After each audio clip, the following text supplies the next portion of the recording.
नमस्कार. Taste with सरोजमध्ये तुम्हा सर्वांचं खूप खूप मनापासून स्वागत.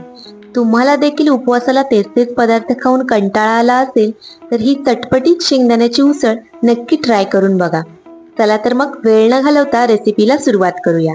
इथे मी 1 वाटी शेंगदाणे घेतले आहेत.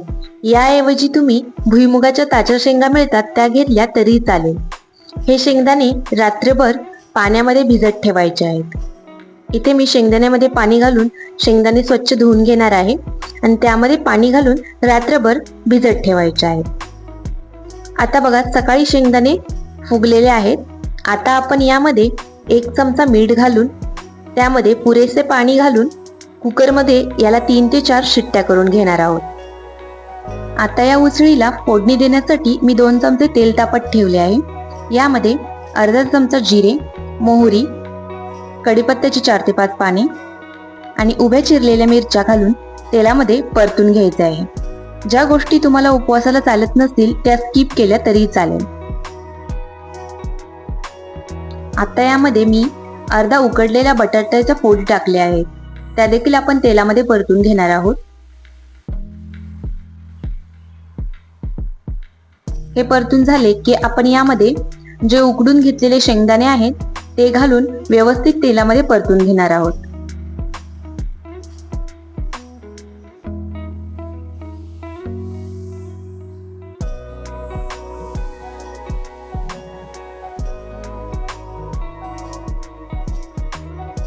यामध्ये आता अर्धा चमचा मीठ घातले आहे.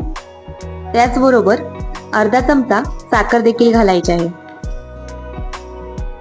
तुम्हाला हवा असेल तर गूळ घातला तरी चालेल.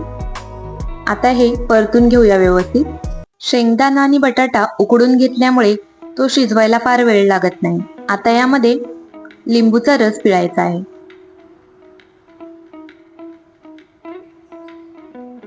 आणि छान मिक्स करून घ्यायचे आहे. मी यामध्ये आता किसलेले खोबरे घालते आहे. तुम्ही यामध्ये शेंगदाण्याचा कूट देखील घालू शकता.